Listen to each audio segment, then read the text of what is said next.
Nos encontramos en Cusco y vamos a comenzar la entrevista con el escritor Rubén Iwaki. Él tiene una larga trayectoria escribiendo e investigando todo lo que tiene que ver con la cosmovisión andina, pero también con un pasado desconocido del Cusco, de Puno, aborda estos misterios milenarios y que nos intrigan a todos los peruanos, desde el Paititi, pasando por Sillustán y el lago Titicaca, y bueno, hoy estamos en el Cusco y nos ha recibido, lo cual le agradecemos don Rubén, y vamos a hablar un poco de sus libros y de algunas experiencias que él ha tenido. Don Rubén, bienvenido al programa. Muchas gracias, Rafael, y gracias por la invitación. Estoy a tus órdenes, cualquier inquietud que tú puedas tener. Sí, para mí es un honor entrevistarlo porque, como le comentaba, off the records, yo muy niño leí El Príncipe del Sol y me impactó mucho. Creo que ese, junto con otros libros, de alguna manera creo que me han traído a este momento, y usted es el autor también, así como El mensaje de los Apus y Operación Paititi. Entonces yo quería aprovechar esto para hacerle algunas preguntas. ¿Cómo fue pasar de estudiar antropología a tener una propia perspectiva de investigación y tomar otro rumbo? Bueno, eso está dicho en uno de mis últimos libros, publicados hace 4 años, que se llama Cuscan Pureg. Cuscan Pureg es un término quechua.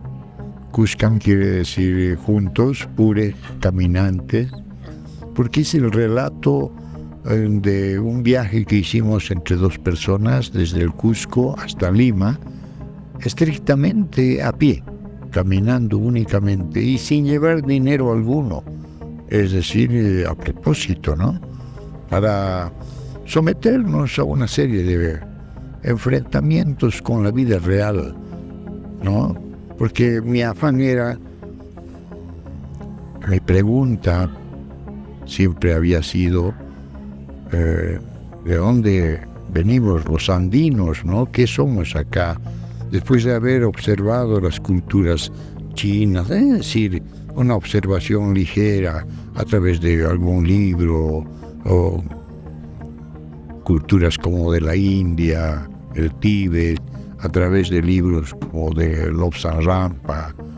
Bueno, y también inquietantes las historias de los mayas, los aztecas. También yo me preguntaba, y acá en los Andes, ¿no? ¿Qué origen tenemos nosotros? Eso me carcomía, ¿no? A pesar de que desde muy niño yo en colegio participé en concursos literarios, siempre me había gustado la literatura. Y bueno, algunas veces inclusive hasta ganaba algún premio, ¿no? Cuando el profesor decía, bueno, me van a traer una composición sobre la bandera, por decir, ¿no? Al día siguiente yo llevaba la composición hecha y bueno, me ganaba buenas notas, ¿no? Entonces el profesor siempre me decía, creo que te vas a dedicar a las letras, chiquillo. Así decía, ¿no? Cuando estuve en la universidad, había en ese tiempo la carrera de antropología, pero no era una facultad, estaba integrada a la facultad de letras. Había la Facultad de Letras y Ciencias Humanas. Entonces, como no habíamos logrado ingresar a arquitectura, todo un grupo de 9 personas que en Collera dijimos, arquitectura ya, y toditos 15 días nos pusimos a estudiar, y de esto solo uno llegó a ingresar y el resto nos dispersamos. Al año siguiente me postulé a Letras y Ciencias Humanas. Bueno, con el propósito de seguir literatura, ¿no? Que era mi obsesión. Yo había acumulado una serie de poesías, cuentos en un cuaderno desde colegio. Entonces, comencé a estudiar en la Facultad de Letras y Ciencias Humanas, que tenía 2 años de estudios generales, que era como el colegio, cursos igualitos que el colegio. Hasta los horarios eran muy parecidos al colegio. 2 años. Después de 2 años, los que habíamos aprobado satisfactoriamente, podíamos elegir recién la carrera que tendríamos que seguir. Y habían 4 opciones. La primera era historias y geografía. La segunda era filosofía y psicología. La tercera era literatura y lengua y literatura. Y la cuarta, antropología, como una carrera. Bueno, había que inscribirse pues en una ventanilla a qué carrera. Y había una cola un poco larga, de unas 20 personas, y en cada uno se demoraba 5 minutos cuando menos. La cola era larga, la espera.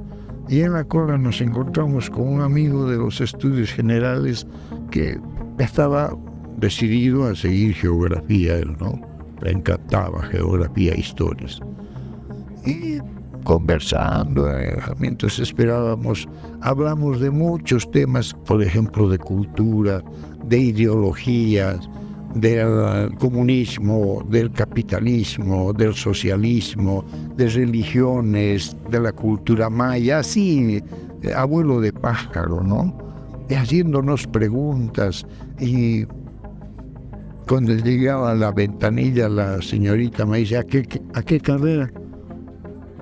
A antropología. Le dije todo lo que había conversado con mi amigo, con mi compañero, me sirvió para determinar ese momento. Pero bueno, me inscribían, comenzamos a asistir a los... Yo era uno de los primeros, si no el primero a veces, en llegar a las 7 de la mañana a la clase. Yo vivía al otro extremo del Cusco, no obstante me esmeraba por llegar, me encantaba, y yo decía, qué lindo que voy a estudiar al hombre, que tanto he pensado, qué cosa es el hombre, ahora voy a estudiar al hombre. Asistí a la clase de 7 a 8, de introducción a la antropología, y yo lo miraba al profesor, pero con una atención que el profesor tomó simpatía conmigo, porque yo 10 para las 7 ya estaba en mi sitio, en mi pupitre, esperando al profesor. Era a veces el primero y a veces el segundo, el tercero. Un día, después de 15 días, yo estaba mirándolo como siempre a los ojos del profesor, atento, pero mi mente estaba divagando en otro plano, en otra esfera. En esa esfera yo estaba, en ese transporte, yo estaba haciéndome una pregunta que decía, si Charles Darwin propone que nosotros los seres humanos devenimos de los simios, entonces pregunto, ¿por qué siguen existiendo simios? Ya tendrían que ser pues humanos. En consecuencia, simplemente no existirían simios. ¿Y a quién se lo pregunto? Y volví del techo y lo miré al profesor. Bien, lo estaba mirando, pero me di cuenta y dije, él es antropólogo, él tiene que saberlo. Él me va a dar respuesta. Y levanté la mano sin pensar, ¿no? Y el profesor, como yo le gustaba, había congeniado simpatía con él, me cedió la palabra, suspendió su clase y adelante, alumno. Y me puse de pie y le pregunté, pues eso que acabo de decir, ¿no? ¿Por qué siguen existiendo entonces los simios? Me miró el profesor y me dijo, alumno, ¿en qué planeta usted está? Usted no está acá en la Tierra. Yo pensé que me iba a hacer una pregunta relacionada con el tema que estamos tratando. Y usted me viene con otra. Tome asiento, por favor. Se molestó, ¿no? Bueno, tendría razón, porque le interrumpí pues una clase con una pregunta que no venía al caso en el momento y me dijo, tome asiento y además lo que usted está preguntando lo vamos a hacer al próximo año cuando llevemos el curso de origen de las especies. Tome asiento. No, tiene que me senté, me derrumbé en mi pupitre, en mi silla, y después de un minuto de reflexionar, dije, agarré mis 4 libretas, me puse de pie, le pedí la palabra nuevamente, y otra vez me dijo, no, profesor, esta vez no es para hacerle ninguna pregunta, sino para pedirle disculpas. Si voy a tener que esperar todo un año para encontrar respuesta a una sola pregunta, yo que tengo cientos de preguntas en mi cabeza, me voy a demorar toda la vida acá en la universidad. Por eso he decidido retirarme de su curso, retirarme de la facultad y retirarme de la universidad. Perdón, con su permiso. Me fui a la puerta, el profesor se quedó congelado. Ni una palabra dijo. Para él, bueno, yo entre comillas digo, no, su alumno más atento. Él estaba todito el alumnado, como 60 habíamos. Aplaudieron los compañeros, yo no los conocía por su manera, aplaudieron. Yo abrí la puerta, salí, hice una vena y lo cerré. Y no volví a esa ni a otra universidad. Me fui a la universidad más grande y única, que es la del mundo. Dije, yo quiero saber los orígenes del hombre andino y voy a ir a conseguirlo directamente a los Andes. Ahí, en su cuna, lo voy a encontrar al hombre andino, y yo quiero convivir con él. Quiero hablar, mirarle a los ojos, tocarle sus manos, a ese que está en su chacra, en su laboratorio, donde fabrica el alimento diario que nos llega hasta nuestras mesas. Un día, habría pasado 2 meses, se me ocurrió, ahí está narrado en el Cuscampurek, ese viaje, 36 días caminando hasta Lima. Por eso el nombre es Cuscampurek, 36 amaneceres, hilvanando los Andes en busca de respuestas. Ahí está esa travesía.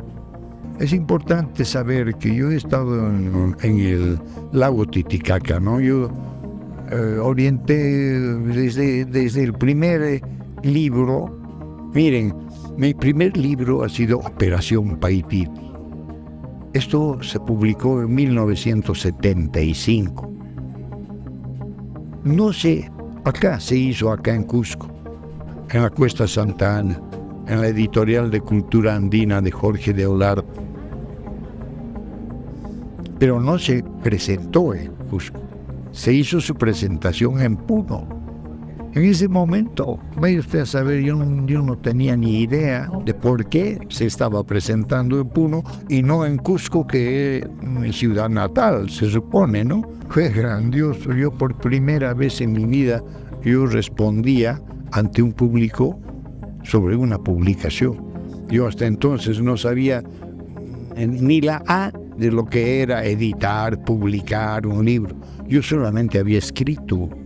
Y cuando le llevé a Jorge de Olarte, el dueño de la editorial, me dijo, Operación Paititi. Déjamelo, lo leyó y a los 2 días me dijo, brillante, lo editamos.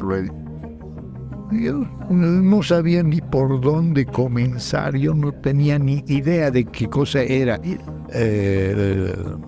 publicar un libro. Máximo, mi aspiración era escribir un libro. Ya lo había escrito, ya se había publicado y yo tenía los 3.000 ejemplares. No estaba recomendado ni 100 ejemplares. Con 30 ejemplares era suficiente. 3.000 para un novato. Entonces, lo primero que hice es, ya, voy a ir por el sur a hacer una gira. Comenzaré por Puno. Comencé por Puno. Y en Puno me acogieron a la municipalidad. Había la asociación de escritores y la universidad. Y diserté en la municipalidad con la charla del Paititi. Bueno, cuando yo me fui con el Paititi por Arequipa hasta Chiclayo, todo es una historia larga. ¿Hasta qué hora narraría eso? Regresé y dije, ahora tengo que hacer otro libro. Y esta vez tiene que estar relacionado con las deidades del mundo andino. En una palabra, tiene que estar relacionado con el dios andino. ¿Y cómo será? ¿Quién será, pues? ¿Inti, el sol?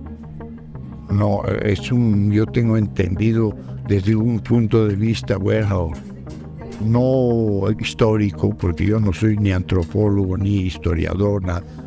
Desde otro punto de vista, el sol conecta con Dios, pero no es él. ¿Quién es el Dios en los Andes? ¿A quién se lo pregunto? Todos los que miro están en mi situación también, ignorantes del tema. Por ahí alguien dice Pachacama. Sí. Por el otro dice Huiracocha. Sí. Entonces, andando por ahí, alguien me dijo, dioses, los dioses, los apus. Por eso, aputal, apuncual, apusarcantay, apupachatu. No me convence del todo, pero eso sí me invita poderosamente a seguir esos pasos. Poderosamente. Yo creo que siguiendo esos pasos de los apus voy a encontrar alguna respuesta. Bueno, manos a la obra, pues, ¿no? Me demoraré, qué sé yo, unos meses, 4, 5, 8 meses, pues 10 meses, y ya, pues, y podré escribir otro libro. Y lo primero que se me vino a la mente es el lago Titicaca. Bueno, vamos al lago Titicaca. Me fui a Puno. Y de Puno comencé, mi intención era darle la vuelta a todo el lago Titicaca, pueblo por pueblo. No solamente pueblos, sino hasta las comunidades, las bahías, las penínsulas. Ahí hay casitas, ahí hay pueblitos, buscando a las personas más antiguas, más ancianas, longevas, personas que por su longevidad, por su ancianitud, han llegado a acumular gran experiencia y sabiduría, por supuesto. Ellos tienen algo que saber, algún atisbo, algún cuento, alguna tradición, qué sé yo. Y me fui, comencé, dije, bueno, por acá voy a bajar. Y efectivamente llegaba a un pueblo, estaba 2, 3, 4 días, una semana. Yo de ahí averiguaba, me iba, me decían, vaya usted hasta la punta, y ahí va a encontrar una pequeña comunidad. Ahí también hay un viejito que puede darle más información. Y en ese plan regresaba a Puno, agarraba mis cachivaches, porque yo no tenía financiación ni del Estado, de ninguna. ¿De dónde, pues? Yo había renunciado a todo, a la universidad de primera intención. ¿Cómo iba a regresar a decirles, financienme? Tú te has escapado de acá y todavía vienes a pedir financiación, me dirían, ¿no? No, además no quiero tener compromisos de ninguna índole para realizar mi trabajo. Si yo recibo algún apoyo, tiene que ser sin compromiso alguno. No me vayan a decir tienes que hacer esto así o tienes que hacer esto primero. No. Si es así, por favor, no. Yo me llevaba miel de abeja. Compraba 2 latas de miel, 2 arrobas, y eso en la casa en el patio de mi casa a mediodía en el sol, lo envasaba en unos potes de al litro. Y eso los ponía en unas cajas de leche Gloria, esas grandes, 4 cajones de eso y los otros 4 de chocolate, pasta de cacao. Y con eso me iba en el tren. En ese tiempo no se viajaba en bus, era una tragedia viajar en bus. Se iba en tren. Yo me iba llevando todo eso, llegaba a Puno, los distribuía en todos los bancos. Habían 5 bancos, Crédito Popular y los bancos. Entraba, ya me conocían ya. La primera vez nomás hablé con los administradores, pero para la seguridad ya llegó la miel, ya. Les dejaba. ¿Tú cuántos? 2, yo 1, para mí 2 de chocolate y 2 de miel. Al cuaderno, toditos al cuaderno, nadie me paga ahorita. Sí, porque ahorita no tenemos plata. En día de pago, ¿qué día es el 26? 26 Banco Popular, ya. Listo, me iba al otro banco y al otro, y una semana lo volaba todo y me iba. ¿A dónde me quedé? Allá, en Chucuito. Y ahora me toca este. Y me toca este, y me toca. Ahí aprendí de que no vayas con libreta en mano, mucho menos con tu cámara. Ya tienes. Calle, no te van a decir nada, inclusive nada de lo que quieras saber. Simplemente, aquí no pasó nada. Pero, señor, diga, no, pero yo nada. No sé, no conozco. O sea, hay cosas que sí aprendí también, por supuesto, que sí, más bien vale la pena llevar. Yo les llamo las llaves para abrir las puertas. Entonces comencé a llevarme esas cositas, como por ejemplo un atadito de coca. ¿Entiendes? Entonces allí vale mucho la coca, porque no crece la coca en el altiplano de los valles. Traen, entonces cuesta. Su valor es más que el oro. Si tú le llevas de obsequio un puñado de coca, ya abriste su corazón. Ya te abrió las puertas de su casa. Y encima le llevas un cañazo, no un alcohol deshidratado. Te va a recibir, pero un cañazo es pues un manjar para ellos, ¿me entiendes? Una cañita de los valles, de las falcas, esa cabeza. Es como a un inglés le llevaras un escocés, un whisky, algo así, ¿no? Y yo le llevaba una cajita de cigarros, Inca, su puñado de coca, su botellita de cuartita de cañazo. 2, 3 noches de conversación y tertulia. Cada día preguntarle.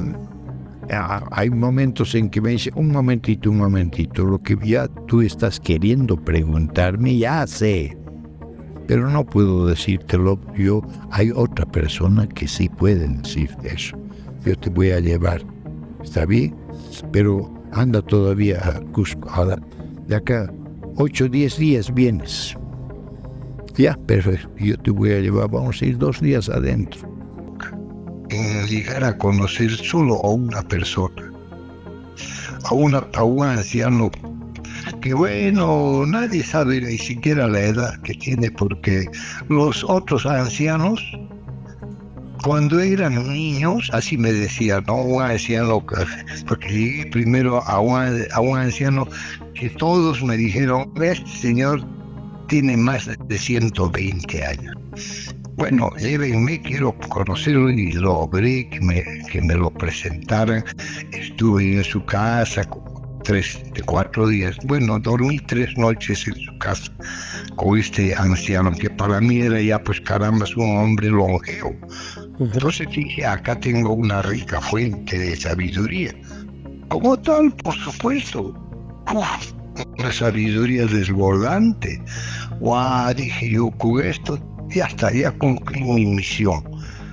Mi misión, cuando este señor me dijo, somos 3 de mi edad, pero nosotros 3 somos discípulos de otro. Para que me soltara esa información, él mismo me dijo, yo esta información te estoy dando después de 70 años, nunca más había, o sea, lo di hace 70 años, ahora te estoy dando a ti esta información de que existe otro, que es nuestro superior, ya no es Altomesayo. Mira, ahora en la sociedad actual tenemos cientos, hasta miles de altomesayos. Todos son altomesayos por el dinero, porque como hay harto turista, yo soy altomesayo, señor, yo le hago tomar su ayahuasca, su San Pedro, y los engatusan. No, pues en todo el Titicaca habían 3. Es un grado, es una jerarquía dentro llamémosle, de la religión andina, ¿no? Y él me dijo, hay todavía otro, yo no sabía hasta entonces que había otro más, pero es tan secreto que no se conoce. Todos, las universidades de Cusco, de Arequipa, de Lima, de Michigan, de Atlanta, de donde quieran, de Tokio, todos que han venido a hacer estudios, antropólogos, arqueólogos, sociólogos, ha llegado siempre al tope máximo de que la jerarquía de la religión andina termina con los altomesayos. Y no, ¿por qué? Porque les han cerrado a la ciencia, a los científicos, a los académicos, se les cierra la puerta.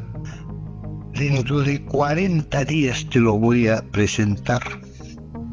Hasta donde tiene memoria este señor, dice, yo cuando conversa ese Kawa, dice, yo cuando tenía recién 140 años, ¿te imaginas la edad que podría tener? Ese señor no tiene DNI, ese señor no tiene ni siquiera nombre en español. Ese señor no tiene apellido. Ese señor solamente tiene nombre. Es un Kawaj, y Kawaj quiere decir vidente. Ese señor, cuando me dijo, bueno, su ayudante, su discípulo, con quien yo estuve 3 noches, se dormía en su casa, me dijo, dentro de 40 días regresa y te voy a llevar. Tuve que regresar cumplidos los 40. Con qué ansias. El Kawa ya en esos 40 días me había hecho un escaneo a distancia. ¿Por qué? Porque ese maestro con quien estuve en su casa, estábamos todas las noches, todo el día, hacíamos trabajos con la coca, trabajos de meditación, y esos trabajos estaba como encendido en la cámara que nos estaba filmando para que nos vea el Kawa. Y el Kawa en su tirada de coca me estaba viendo a mí de derecho al revés. Y cuando yo fui presentado no había necesidad ni que le diga mi nombre, ni que le diga de dónde procedo y dónde nací. Todito sabía de mí. Por eso digo, me había hecho un escaneo a distancia de mi ser interior. Me fui a la isla de la luna, a la isla del sol y todo eso, y por este lado, no por Desaguadero, sino me salté a Copacabana. Pero para ir a Copacabana hay que pasar antes la aduana. Ah, claro, antes de llegar a Copacabana. Es decir, ahí está la frontera. Entonces me preguntaron, ¿y a dónde va el turismo? No, le dije, bueno, cometí un error de decirle no, porque si le decía sí, Pase nomás. Pero le dije, estoy haciendo un estudio, una investigación. Ah, no, entonces mire, esto no es tú dices, Perú, esto es Bolivia. Acá tiene usted que tener un permiso, tiene que ir a La Paz y hacer sus trámites, y con ese permiso no le vamos a dejar entrar.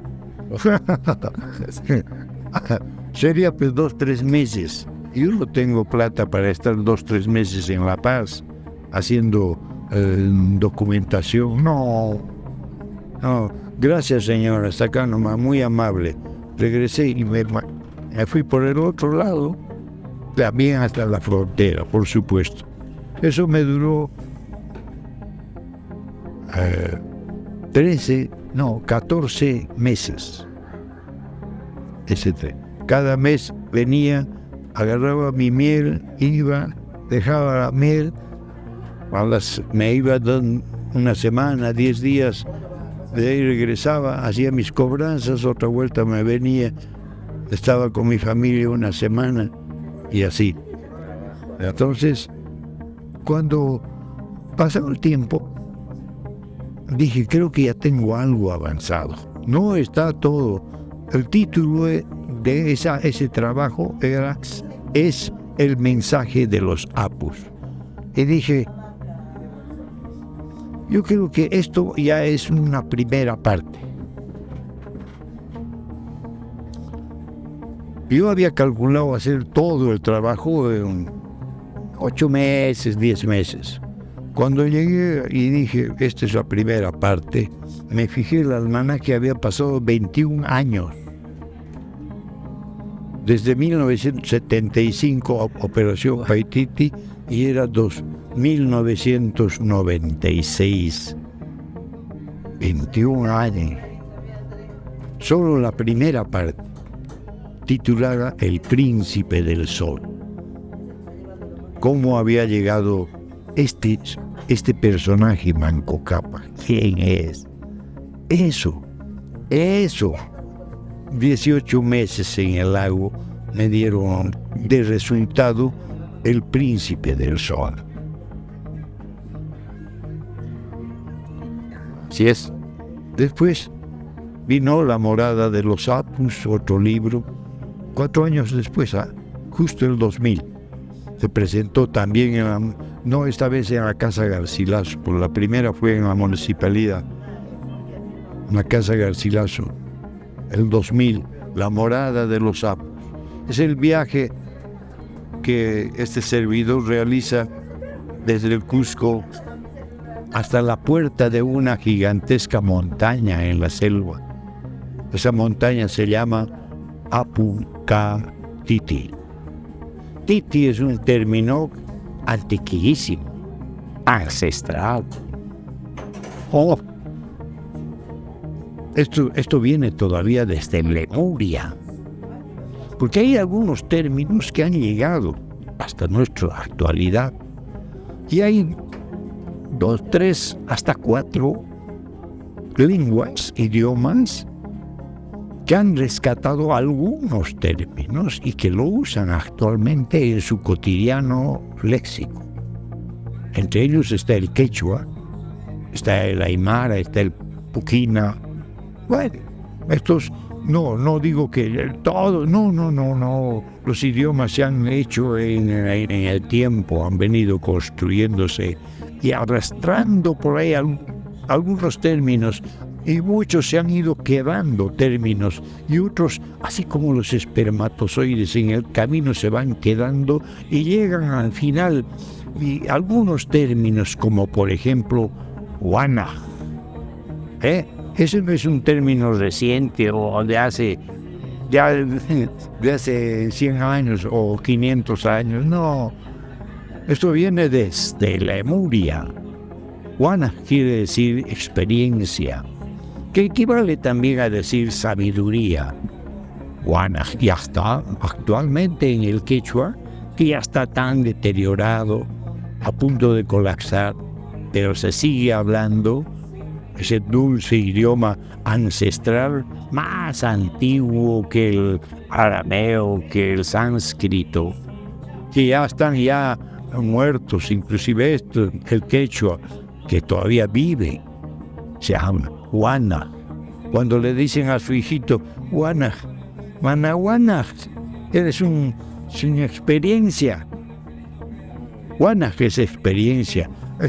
Esa montaña que tenemos acá al costado del Cusco, en el lado sur, le conocemos ordinariamente, comúnmente, vulgarmente, con el nombre de Huanacauri. Ese nombre es traído de los cabellos. No quiero faltar el respeto. Sí, es el nombre actual de esa montaña.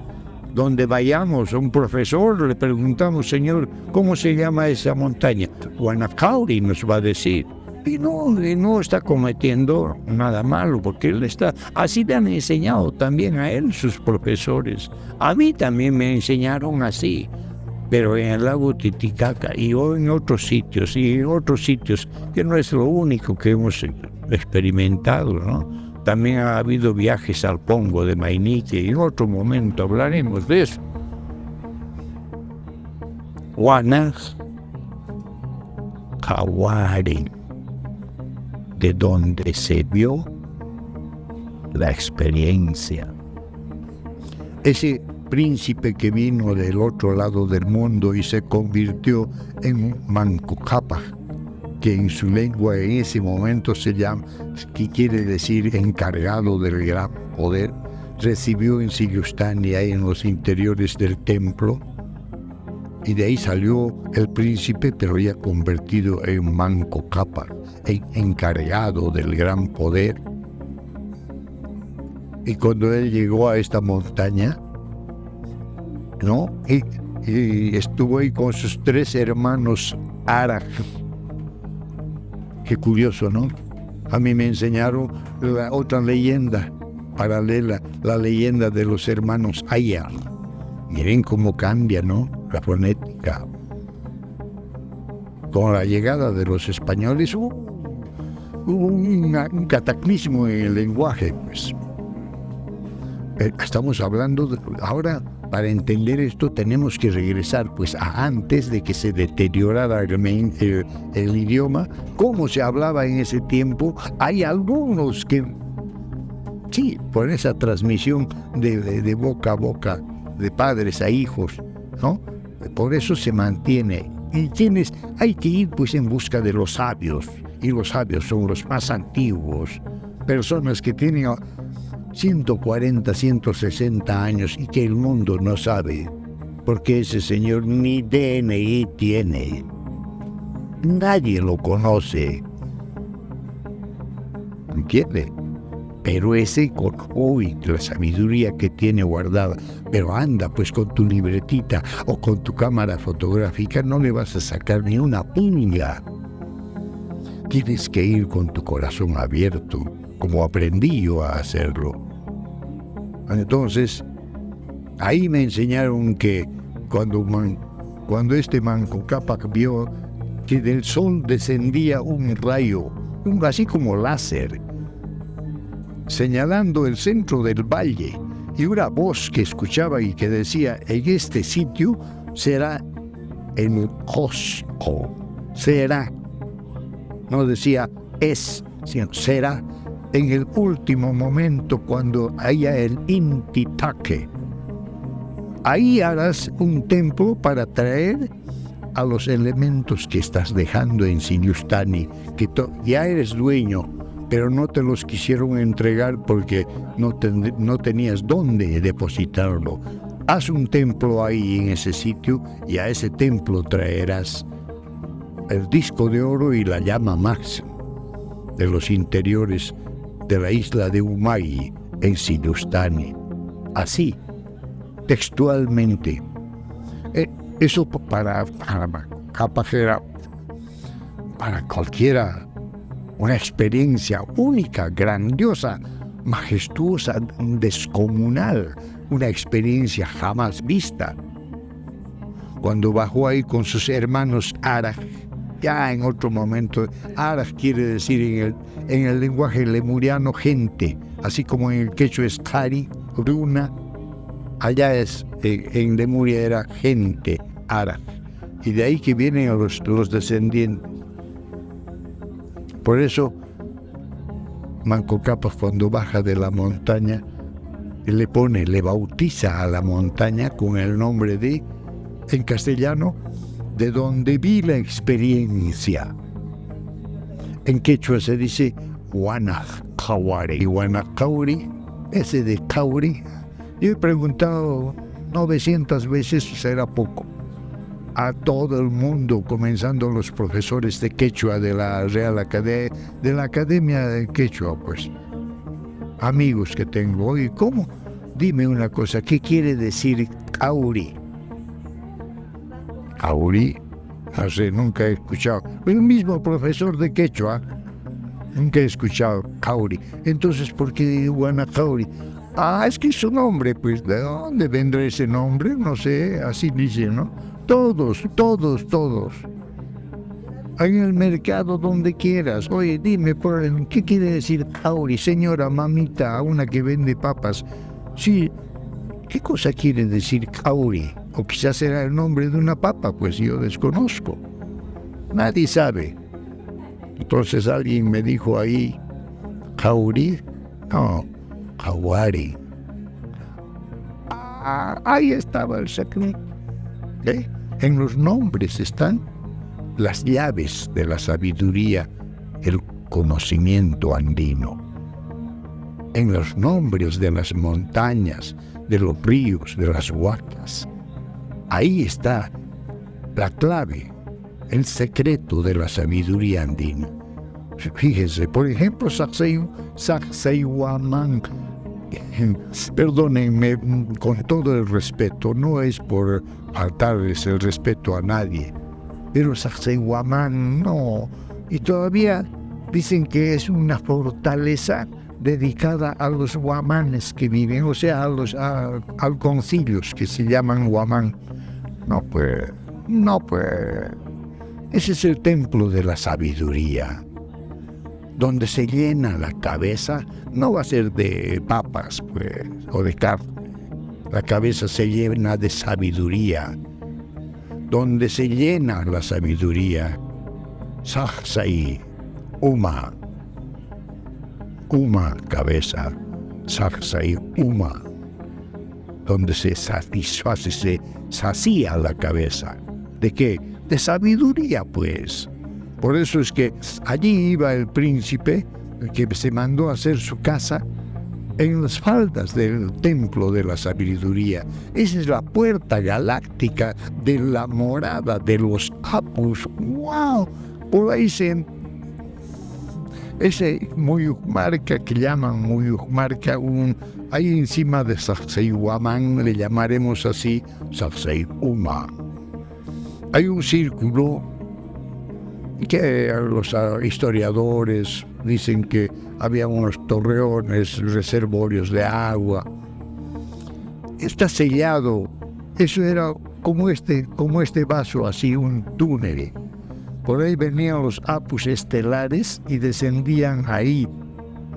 3 apus hasta abajo. Y ahí adentro hay un salón. Ahí no había. Ahí existe. Ay, usted pues a mí me han tildado una vez, oye, ¿tú estás loco? De 2 cocachos te van a mandar a freír monos cuando tú les propongas. No, yo no propongo destapar nada, yo no soy arqueólogo ni antropólogo, nada. Solamente digo, y ahí abajo hay un salón donde los apus que moraban dentro del Cusco, ahí hay una ciudad, claro, destruida por el cataclismo. Antes de que se destruyera esa ciudad que hay abajo del Cusco, era la morada de los apus. ¿Qué cosa eran? Los más ancianos de este continente. Este continente antes no se llamaba América. América se llama desde ayer. Este se llama el continente de los apus. Y de todo el año, a lo largo de todo esto, se reunieron los más ancianos y se formó una dirección, una cúpula que vivían ahí abajo. Eran los apus. tomaron ese nombre en homenaje a los Apus estelares del mundo de los Apus. Hay un mundo que se llama Apu. De ahí vinieron hace 22.000 años una delegación a este mundo, junto con los y con los Atlantes, simultáneamente. Eso está escrito en el mensaje de los Apus, que es la trilogía. Ahí está. Hay este ya es la tercera edición ya. Cada edición de 1000 ejemplares. Este ya es el mensaje de los Apus, la trilogía. Aquí están condensados los 3 libros. Primero el Príncipe del Sol, el Príncipe del Sol. Después está la morada de los Apus y finalmente el último mensaje. Se han reunido los 3 libros en uno solo. En este libro se habla de esa montaña, hay una montaña a donde fueron evacuados estos Apus que vivían acá debajo del Cusco. Hace entre 10 a 12.000 años, 1000 a 12.000 años atrás, ocurrió el último cataclismo acá en el planeta. Y este fue un cataclismo de tierra. Y antes de que ocurriera, vinieron acá los Apus, a Lemuria, no L, yo no digo L, y a la Atlántida, los Poseidons. Nuevamente vinieron a avisarles. Les dijeron, va a haber un cataclismo. A los Apus les dijeron, tienen que salir de ahí adentro, porque el cataclismo va a destruir vuestra morada. 10.000 años ya vivían ahí adentro. Cuando salieron, le dije, ¿a dónde vamos ahí? No se preocupen, ya tienen construida otra morada. El mismo que había construido esta morada, ya les construyó otra morada en lo que tenía que ser la selva, cabecera de selva de la Amazonía, que hoy en día se llama la provincia del Mano. Si ustedes van a Cintuya, a Salvación, ahí, vayan. Ya no, cualquiera no, ahora son gente nueva, advenedizos. Pero busquen, oye, tú eres de acá, algún viejito que haya. Oiga, señor, ¿usted es de acá? Sí, yo soy de acá. Dígame, ¿acá hay alguna montaña grande que sea misteriosa? Le llaman Encantada, gigante. Sí, ¿cómo se llama? Apucatinti. Así les va a decir. Allí le conocen a esa montaña como Apucatinti. Yo no sé por qué le han puesto la N, porque es Apucatiti. En el idioma antiguo, Titi es padre. K es un enlace gramatical. Por decir, reemplaza a D. Apucatiti, el padre de los Apus. Ahí vive el que salieron de acá y bueno, los han llevado ahí. Los Apus los han llevado a esa su nueva morada en los interiores de esa montaña gigantesca. Es una ciudadela, pero camuflada con una montaña, con árboles, todo, pero es enorme. Hasta un helicóptero de la Fuerza Aérea del Perú ha sobrevolado esa montaña con mucho peligro, pero está narrado en Operación Paititi. Ese libro también ya tiene su tercera edición. Es el primer libro que salió en el mundo. Nunca se había escrito un libro sobre el Paititi, sobre la ciudad perdida de los incas. Y este fue el primero en lanzarse. Ahora ya es su tercera edición. Por entonces rompió el tabú. Hablar del Paititi acá en este café extra, en el primer piso venían personas, 2, 3, 4 se juntaban ya mayores de edad, y hablaban en voz baja sobre El Dorado que los españoles hasta ahora no han logrado encontrar, que dice que es una ciudad llena de oro. O sea, habían versiones, pero siempre era como un tabú. No querían hablar en voz alta. Hasta que vino este libro y rompió con ese tabú. A partir de eso se desataron una serie de publicaciones sobre el Paititi, comenzando por la del doctor Neuschan Landa, a quien conocí yo cuando llevé mi primer libro a Arequipa. Y me hicieron entrevistas en la televisión y me hicieron una presentación majestuosa en el teatrín de la municipalidad. Y el primerito en asistir el doctor Carlos Neuschander, fanático él, acérrimo buscador del Paititi, obsesionado por encontrar el Paititi. Ahí me dijo en el hall del teatro: usted que es tan joven y ya publicando un libro sobre el Paititi, yo tengo 19 expediciones al Paititi, 11 de ellas con helicóptero. Ah, sí, doctor, le digo, en mi casa en la Hacienda Patria en Cosnipata, donde yo nací, y siempre me han hecho referencia de una vez que usted aterrizó en el patio de mi casa con su helicóptero. Y manejaba el helicóptero, ¿sabe quién? Mi primo, Mario Muñiz Ortega, que entonces era capitán de la FAB. Y así, ¿no? Conversamos ahí con el doctor Neuschander.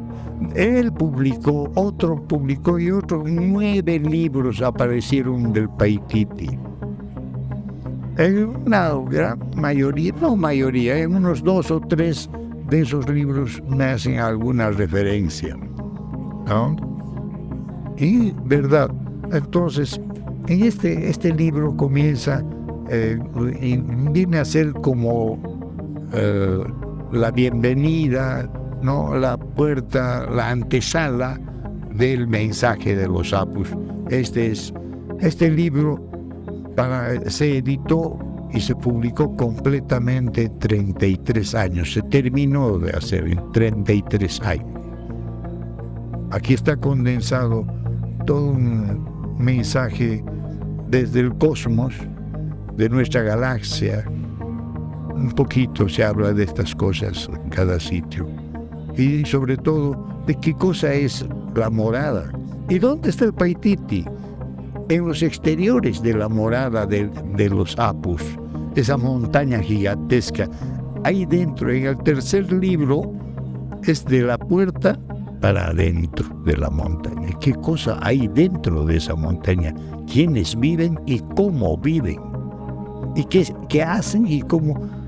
Esa es otra nota. Ahorita no quisiera yo decirles más adelantos porque esto está en el libro ya escrito, ¿no? Sería demorar un tiempo extra. Claro, pero ya pueden leerlo ahí, pues. Sí, ahí calma. Lógico, ahí todo el mundo lo lee. Entonces, si me presentan más libros, está interesante. Este es el libro Cuscampure, de hace 4 años, que relata el viaje a Lima, estrictamente caminando a pie, ¿no? Y en el año 2016, hace escasamente 6 años. Qué bonito portada. Este libro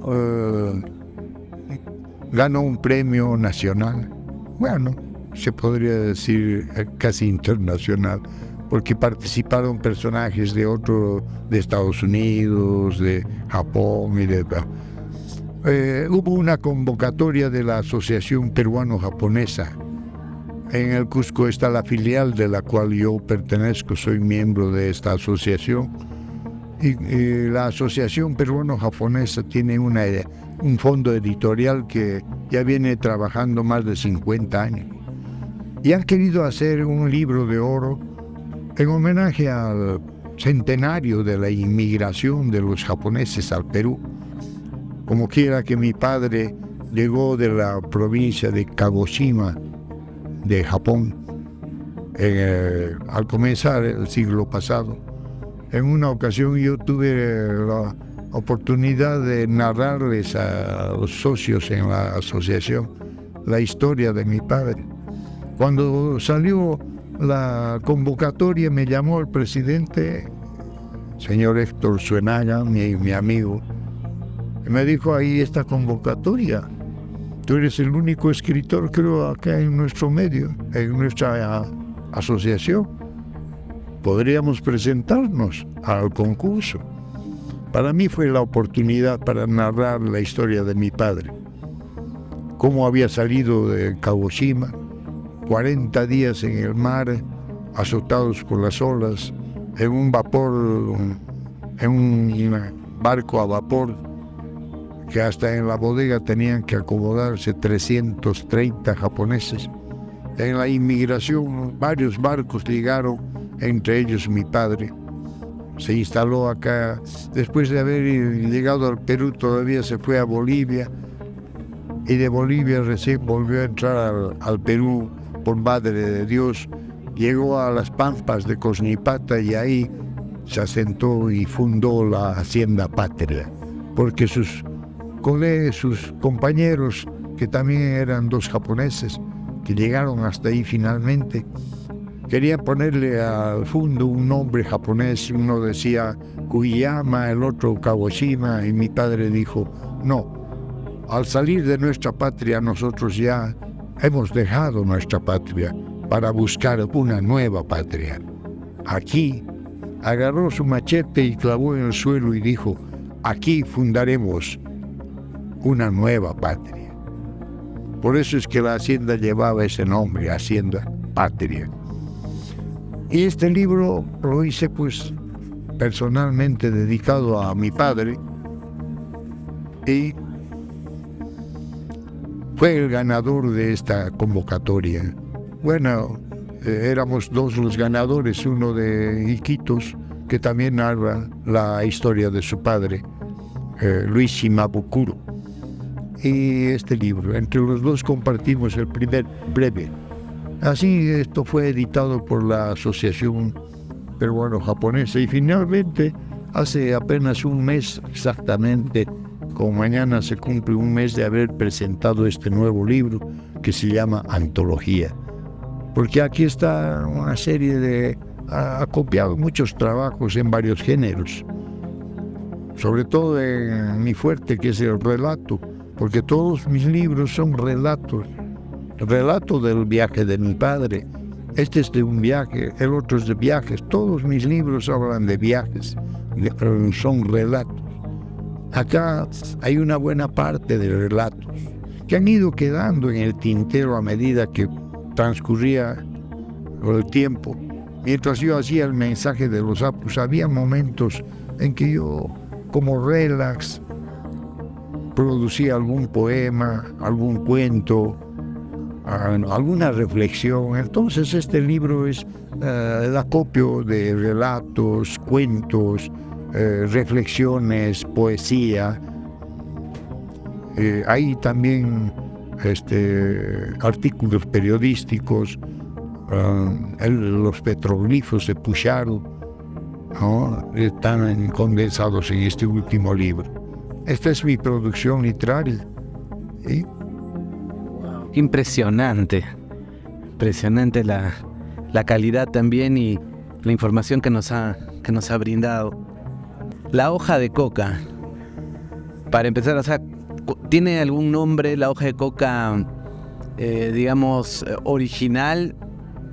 Y la pregunta sería si es que la hoja de coca es de este mundo, de este planeta Tierra, o es de otro lugar, si se puede, ¿no? Claro, por supuesto, está bien, esa pregunta es muy interesante. O para terminar. Primero, su nombre actual es coca y no difiere mucho del original. Felizmente, en este caso ha conservado casi enteramente, pero hay una fonética que habría que rescatar, porque es la expresión de dos fuerzas. como llamémosle así, ¿no? Una es Q, la Q que usamos de Q de queso, ¿no? Esa Q, la Q. Y la otra expresión es K. Bueno, pues en esa parte la culturación es muy importante para estos idiomas antiguos, quechua, quina, aymara. En el quechua, que es más, yo estoy un poquito más ligado actualmente al quechua. Anteriormente estaba más ligado a la aymara por mi procedencia. Bueno, somos, por ejemplo, en el caso de la K, por ejemplo, en el Coricancha, hay muchos que, bueno, la mayoría dice Coricancha, y cancha, confunden, el maíz tostado es cancha, también se le dice a un cerco, cancha. En el colegio a mí el profesor, me acuerdo que decía, el nombre de Coricancha quiere decir un cerco de oro, porque dice que había una cinta en todo el perímetro de Coricancha, una cinta, una lámina de oro. No sé si eso tendrá algo de cierto, pero no es cancha, es ancha, con J final. Así tiene que hablarse bien. No es Coricancha, es oro, ancha. Ancha quiere decir iluminar, alumbrar, relucir, resplandor. Coricancha es el resplandor del oro, donde resplandece el oro. ¿Por qué asumió ese nombre ese sitio, el Templo del Sol? Porque cuando Desilushthani Yaguarhuaca, el inca que lloraba sangre, trae el disco y la llama desde Desilushthani hasta el Cusco para instalarlos en el templo que ya estaba terminado y su función era albergar a estos elementos. Cuando trajeron el pueblo, vio al disco de oro.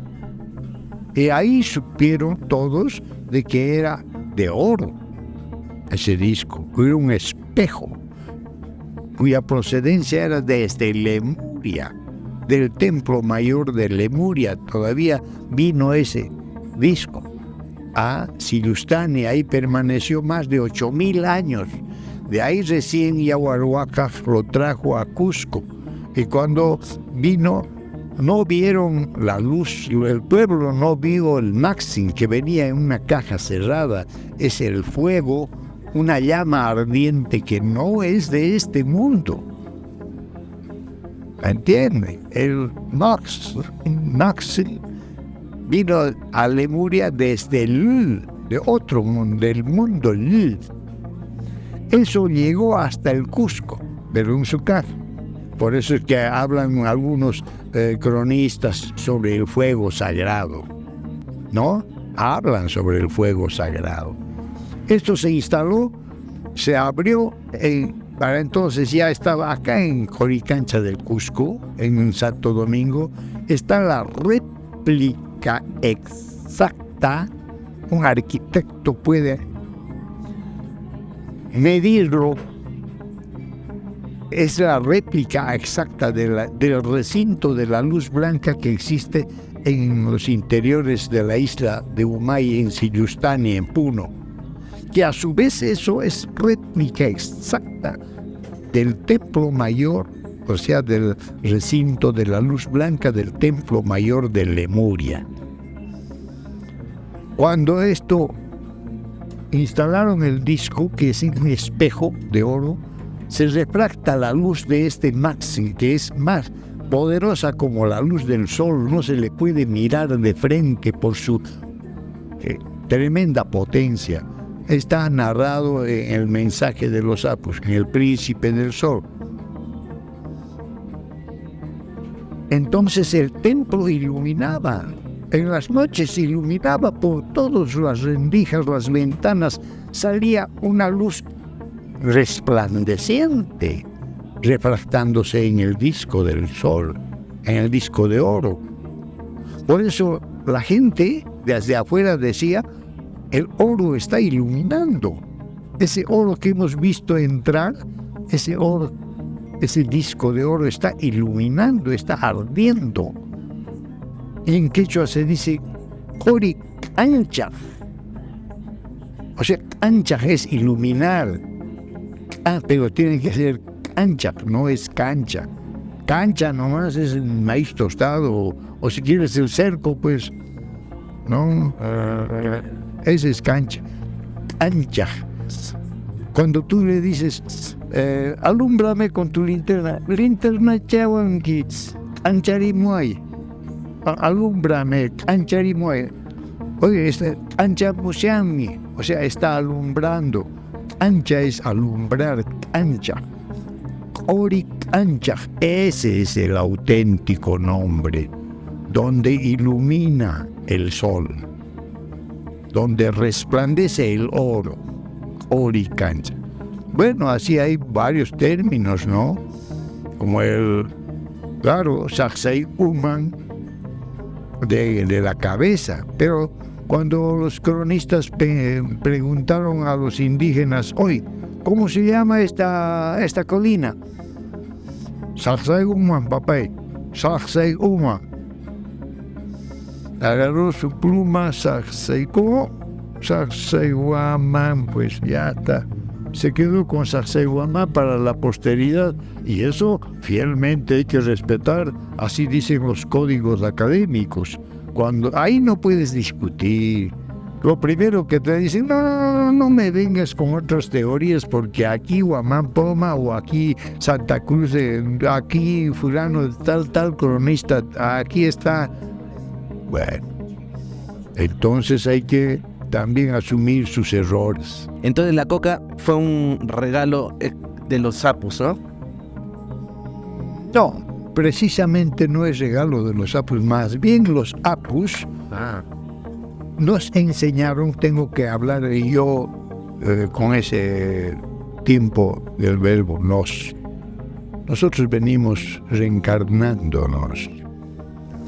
¿Me entiende? Entonces los apus nos enseñaron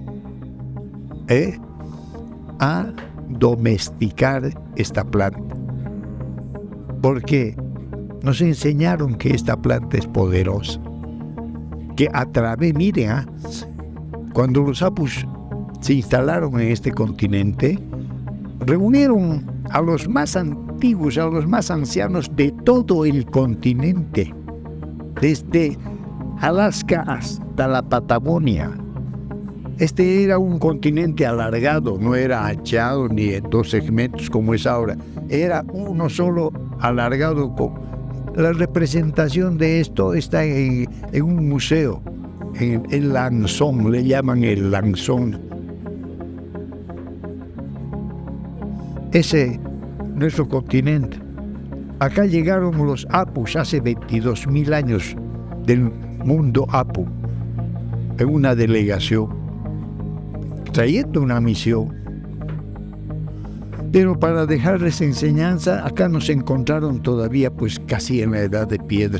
Es decir, éramos todavía, recién acabábamos de haber perdido nuestra condición de hombre y estábamos comenzando nuestro proceso humano.